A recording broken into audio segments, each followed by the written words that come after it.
नमस्ते छात्रों, हिंदी के तसिका में आपका सभी का स्वागत है। छात्रों, इससे पहले मेरे चैनल को सब्सक्राइब कीजिए और बेल आइकॉन पर क्लिक कीजिए। इससे मेरे सभी वीडियो का नोटिफिकेशन आपको मिल जाएगा। नमस्ते छात्रों, हिंदी के तसिका में आपका सभी का स्वागत है।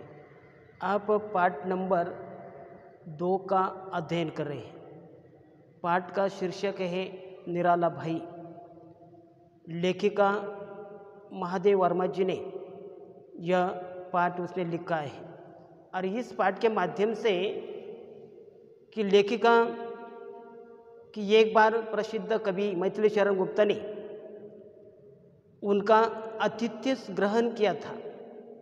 जब वे आए तो वे दिया सलाई के प्रकाश में उन्हें लेकर तंग सीढ़ियों से होकर अपने सुविधा रहित कक्ष में पहुँचे तो वहाँ ढंग का बिस्तर भी नहीं था।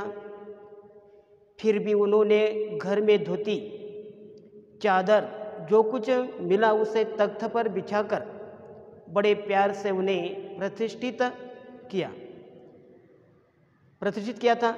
अतिथि का सत्कार करने के लिए उन्होंने कवयित्री से एक बार जलावन लकड़ी और घी मांग लिया था कि समकालीन साहित्यकारों की व्यथा के बारे में सुनकर वे विचलित हो जाते थे। एक बार सुमित्रानंदन पंत की मृत्यु की झूठी खबर पढ़कर वे बेचैन हो गए थे और सच्चाई जानने के लिए सारी रात जागते हुए इंतजार करते रहे। अतिथियों का स्वागत सत्कार करना हमारे देश के लोगों के संस्कार का एक अंगरा है। अतिथि के स्वागत में लोग कई बार कोई कसर बाकी नहीं रखते। घर में कोई सामान न हो तो किसी के यहाँ से मांग जांच कर ले आने में भी लोग नहीं हिचकते, पर अतिथि की सेवा करने में कोई कसर नहीं रखते। सुशील अतिथि मेजबान की क्षमता को ध्यान में रखते हुए है और उसके साथ पूरा सहयोग करते हैं। मेजबान की तरफ से कहीं कोई कमी भी रही जाती है तो भी उसके साथ सहयोग करते हैं। ऐसे अतिथि मेजबान के लिए देव स्वरूप होते हैं, पर कुछ अतिथि ऐसे होते हैं जो मेजबान की तरफ से अवभगत में कहीं कोई कमी रह जाने पर उसकी निंदा करने से भी नहीं चूकते। कुछ अतिथि मान मैं तेरा मेहमान की तरह मेजबान के घर आ धमकते हैं और जाने का नाम ही नहीं लेते। ऐसे अतिथि मेजबान के लिए भार स्वरूप होते हैं।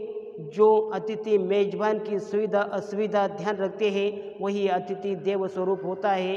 और इसलिए यह तक आपने पिछले तासिका में देखा है और आज के तासिका में आप देखेंगे कि मैं परिच्छेद पढ़ता हूँ।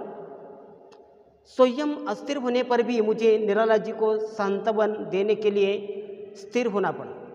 यह सुनकर कि मैंने ठीक समाचार जानने के लिए तार दिया गया। सुमित्रानंदन जी पंत जी का देहांत की जो झूठी खबर उसे मिल गई है और इसीलिए यह झूठी खबर मिलने के बाद उसी समय वह अस्थिर होने पर भी मुझे निराला जी को सांत्वन देने के लिए स्थिर होना पड़ा। यह सुनकर कि मैंने ठीक समाचार जानने के लिए तार दिया है। वे व्यथित प्रतीक्षा की मुद्रा में जब तक बैठे रहे जब तक रात में मेरा फाटक बंद होने का समय न आ गया है और सवेरे 4 बजे ही फाटक खटखटाकर जब उन्होंने तार के उत्तर के संबंध में पूछा तब मुझे ज्ञात हुआ कि वे रात भर पार्क में खुले आकाश के नीचे ओस से भीगी धूप पर बैठे थे, सवेरे की प्रतीक्षा करते रहे। क्या आप देखिए कि सुमित्रानंदन पंत जी की यह मृत्यु की जो झूठी खबर सुनकर वह अकेले वह रात भर आकाश के नीचे ओस से भीगी धूप पर वह बैठे सवेरे की प्रतीक्षा करते रहे।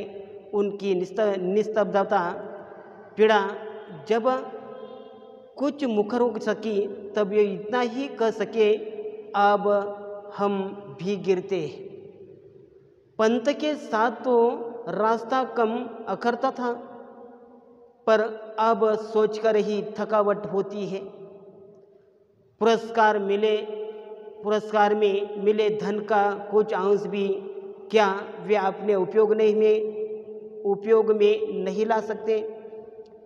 पूछने पर उसी सरल विश्वास के साथ कहते, वह तो संकल्पित अर्थ है, अपने लिए उसका उपयोग करना अनुचित होगा। उन्होंने व्यवस्थित करने के सभी प्रयास निष्फल रहे हैं, पर आज मुझे उनका खेद नहीं है। यदि वे हमारे कल्पित सांचे में समा जाए तो उनकी विशेषता क्या रही? उनकी अपरिग्रही वृत्ति के संदर्भ में बातें हो रही थी। तब वसंत ने परिहास की मुद्रा में कहा, तब तो आपको मधुकरी खाने की आवश्यकता पड़ गई। खेद, अनुताप या पश्चाताप की भी लहर से रहित विनोद की एक प्रशांत धारा पर तैरता हुआ निराला जी का उत्तर आया, मधुकरी तो आप भी खाते हैं, जिसकी निधियों से साहित्य का कोश समृद्ध है कि उसने मधुकरी मांगकर जीवन निर्वाह किया। इस कटु सत्य पर आने वाले युग विश्वास कर सकेंगे, यह कहना कठिन है। और मेरे गेरू में दोनों मलिन अधवस्त्र और उत्तरीय कब रंग डाले गए, इसका मुझे पता नहीं, पर एकादशी के सवेरे स्नान हवन अधिकर जब वे निकले तब गैरियाँ परिधान पहन चुके थे। अंगूछे के अभाव और वस्त्रों में रंग की अधिकता के कारण उनके मुंह हाथ आदि ही नहीं, विशाल शरीर भी गौरियों को हो गया था, मानो सुनहली धूप में धुला गेरू के पर्वत का कोई शिखर हो। बोले, अब ठीक है। जब पहुँचे किसी नीम पीपल के नीचे बैठ गए, 2 रोटियां मांगकर खा ली और गीत लिखने लगे। इस सर्वदा नवीन परिच्छेद का उपसंहार कहा और कैसा होगा, यह सोचते सोचते मैंने उत्तर दिया, आपके संन्यास से मुझे तो इतना ही लाभ हुआ कि साबुन के कुछ पैसे बचेंगे। गेरुए वस्त्र तो मैले नहीं दिखेंगे, पर हानि यही है कि न जाने कहाँ कहाँ छप्पर डलवाना पड़ेगा, क्योंकि धूप और वर्षा से पूर्णताय रक्षा करने वाले नीम और पीपल कम ही है। मन में एक प्रश्न बार बार उठता है। प्रश्न कौन सा है? क्या इस देश की सरस्वती अपने वैरागी पुत्रों की परंपरा अक्षुण्ण रखना चाहती है?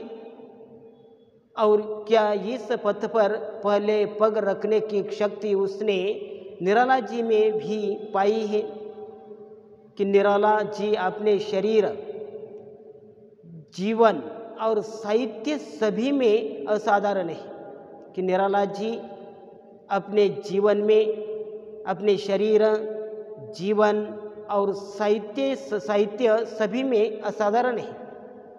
उनमें विरोधी तत्वों को भी सामंजस्यपूर्ण संधि है।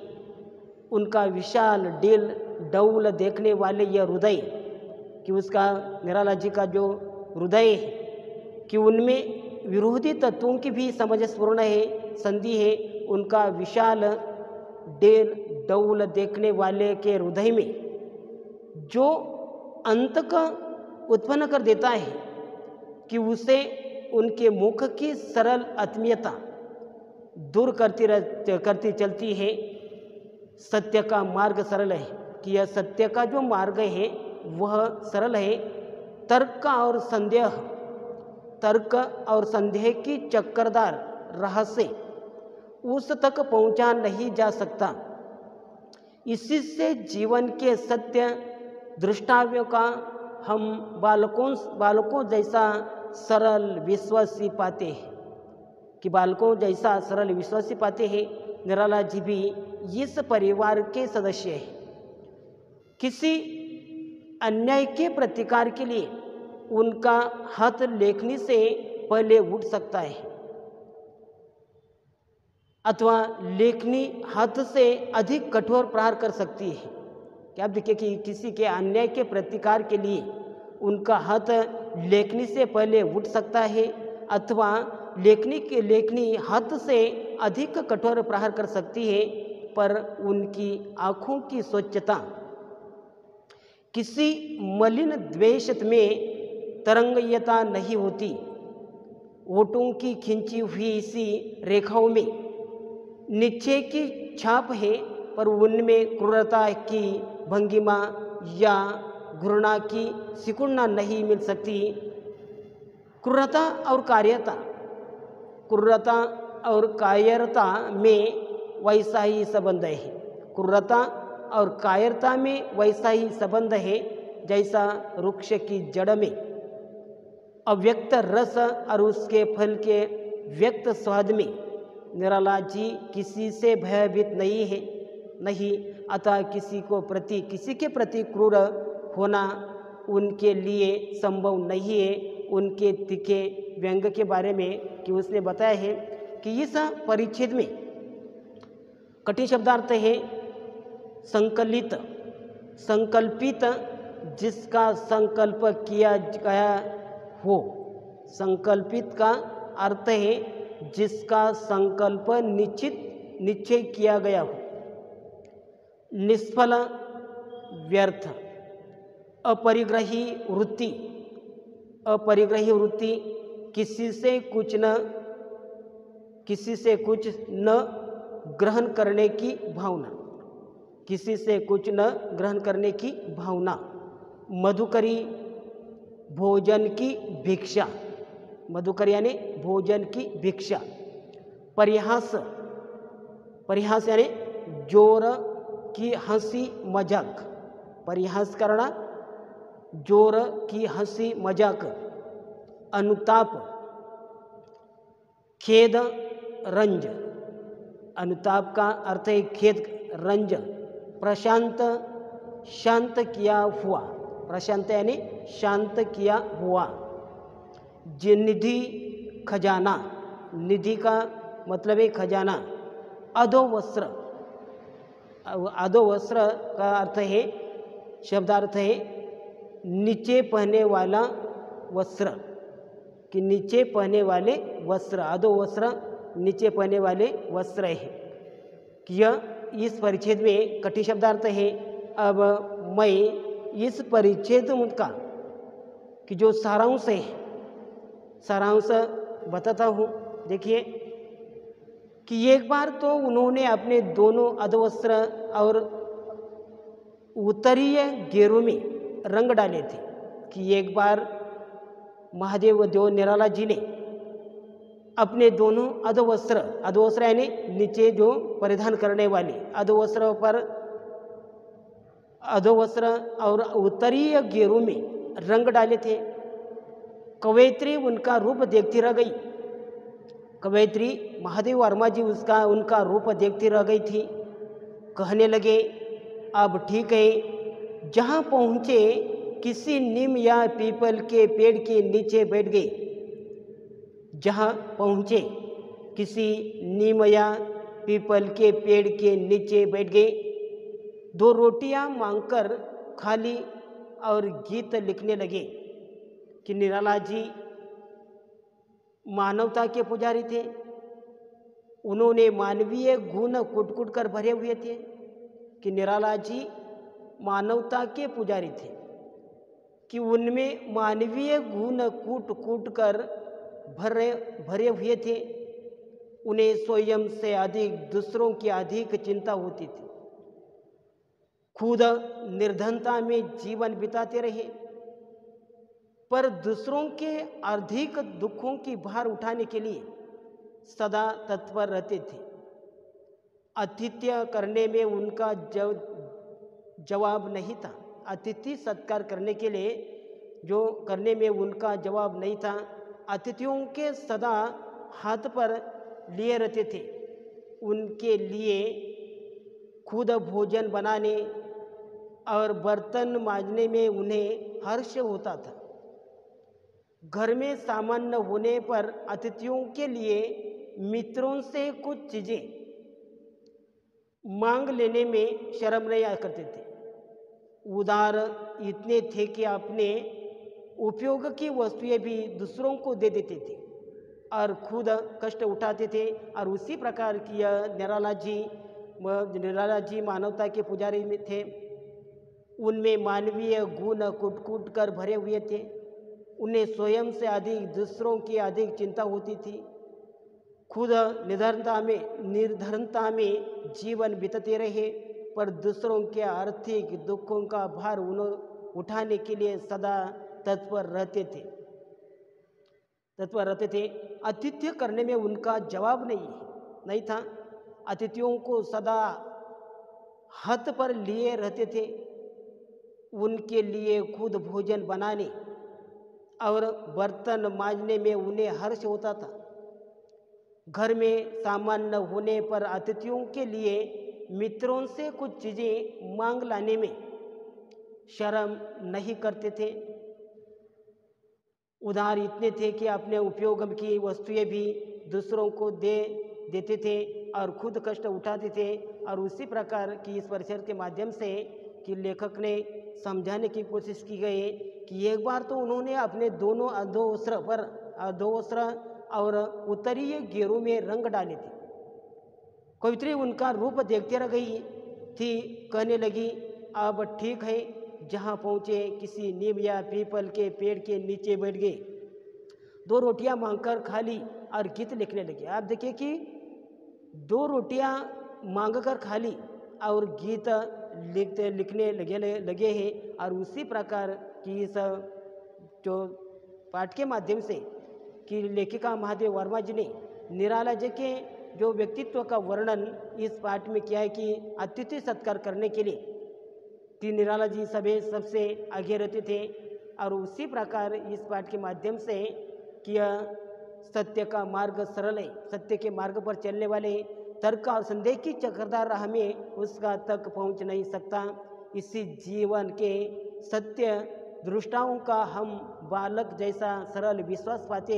निराला जी भी इसी से परिवार के सदस्य रह गए। और उसी प्रकार इस पाठ के माध्यम से महादेव वर्मा जी ने यह निराला जी के संदर्भ में समझाने की कोशिश की गई है।